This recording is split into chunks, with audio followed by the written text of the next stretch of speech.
Hello, everybody. Today is the 13th of December, and as always, we're going to tell the pain story. This pain story has changed a lot of people's life. It should light into why something happened to our life and how we can create or manifest our dream life in a very certain way. So before we get started, um, just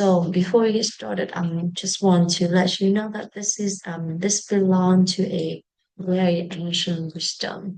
And myself, when I tell the pain story, I try to remind is the way for me to remind myself of the lesson in the pain story, and hopefully I'll be able to understand it, remember it, and incorporate it into my life.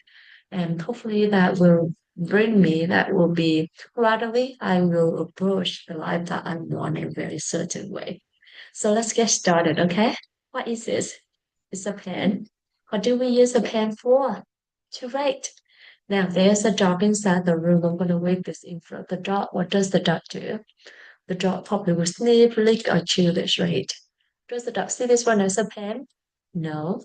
So for the dog, this one is not a pen, but for the human, this one is a pen. So who is correct, the dog or the human? The answer is both are correct. For the dog, this one is a chewing toy. Right? For the human, this one is a pen to write. The dog is correct on the dog when the human is also correct in the human world. So that is our first lesson. Both are correct. Now let's imagine that there is a table in front of me. So I'm going to put this thing on the table. And then both the dog and I will walk out the room. So inside the room, there'll be no human, no dog. What does this thing become? It is still a pen or a chewing toy. Or it becomes almost nothing. And the ancient wisdom call this one as the emptiness. The emptiness is actually a very magical definition. As we understand the emptiness, we'll be able to achieve anything in our life. Just like Geshe Michael Roche applied the emptiness into his business and was able to build business with a revenue of $250 million a year. He is also able to help several refugees. So what is the emptiness? Why is that so magical? Let's go back to the pain story, okay?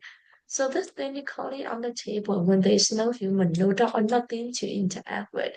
It comes back to true self, we call it the emptiness. But as soon as I go back into the room and I look at this becomes a pen. When the dog comes back to the room and the dog look at this becomes a chewing toy. And when both the dog and I come back to the room at the very same time, we both look at this at the very same time. What does this thing become? It becomes two things, a pen for me and a chewing toy for the dog. So a single thing, when there is no human and nothing to interact with, we come back to truth and we call it the emptiness. So the emptiness is not darkness, it's not blackness or, no feeling or nothing. It is just, is it just itself? It's very self when it doesn't interact with anyone. And we all possess the emptiness. But then in reality, almost all the time we will interact with someone or something gonna happen to us, right? So that's the reason why we always have the capability or the potential to become anything or anyone, depending on who or what is looking at that at the very moment. Because what we're gonna be for them, who we're gonna be for them. So that's what the potential is. So the second lesson is along with the emptiness, we all have limitless potential. Now, I see this as a pen. So does this pen coming from me or does this pen coming from the thing itself? This pen is actually coming from me. Why am I so certain? Because if this thing is the pen itself, then the dog or anything in this entire universe will have to see it for what it is, which is a pen. But does the dog see this one as a pen? No. So this pen is actually coming from me. This pen is actually coming from my mind, and everything is actually coming from our mind. So that is the third lesson. Everything is actually coming from our mind. Now we all agree that this pen is coming from my mind, right? So I'm going to change my mind. I'm going to believe this one become a diamond. Okay, so please pray with me. Diamond, diamond, diamond. Open my eyes. It's still a pen. So what in my mind that forced me to see this as a man, as a pen, but not a diamond. There are seed inside our mind that the ancient wisdom calls karma. When we see something, the seed inside our mind pop up, open up and cover this and made it see it for what had been planted earlier into our mind. So who planted those seed into your mind then? Only you can plant the seed into your mind, and only I can plant the seed into my mind. How can we do it? We do it by three ways: by our word, by our actions, by our thought, especially to other people. So, for instance, I'm going to hold on to this. I'm going to say that I have the pen. Would you like to have the pen? This pen. And when my friend say yes, please, I'd be so happy to give this to my friend with a hope that I can help my friend. So when I do this, this palm open up and both me and my friend will see it, and it's drawing a mark in my mind. A couple days later, when I see this, I recognize this one as a pen, which means that the seed of a pen is already planted into my mind. And I pop up open up and cover this and made it see what had been planted all into my mind, which is a pen. And this is how a pen become a pen, or anything surround us become what and who they are to us. In the pen story, there are several meaningful lessons. Today we went over four different lessons. The first lesson is both corrupt. So we learn to respect each other's opinion, we learn to respect each other's choices, and we learn to listen to each other with a compassionate heart. And with that, I often remind myself that in order for me to do that to everyone else, I have to do it to myself first, which is I have to be able to listen to myself with compassion. I have to understand myself, and then respect myself for what I am, what my decision is, in order for me to feel the happiness, the safety of coming back to your true self.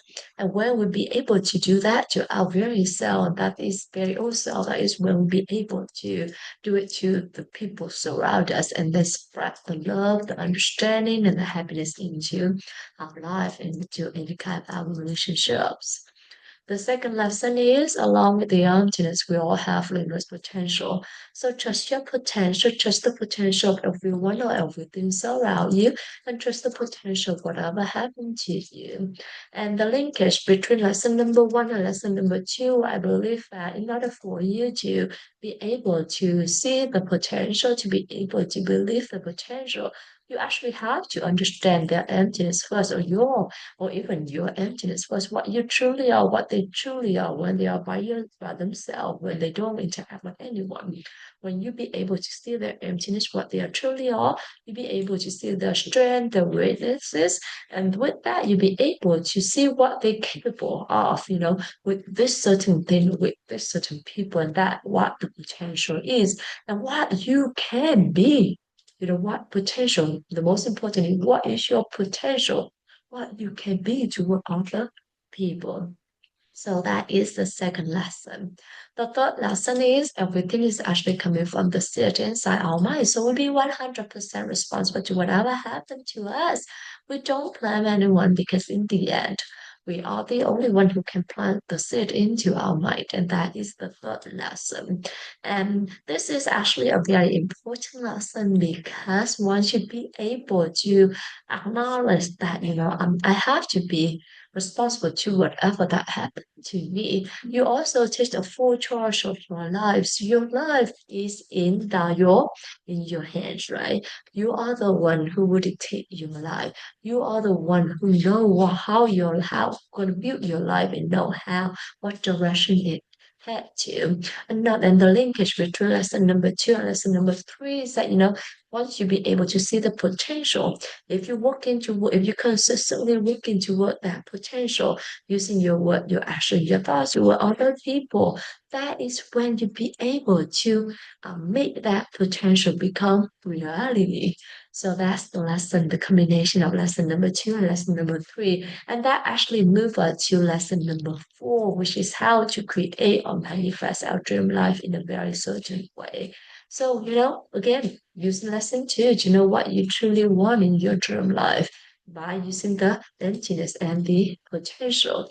And then you start using lesson number three, which is use your word, your action, your thought to other people, helping other people to get what you really want. And that is the best way for you to plant the seed into your mind to ensure that later on that seed gonna pop up and you're gonna reap what you plant, or you're gonna harvest what you plant, you're gonna reap what you sow.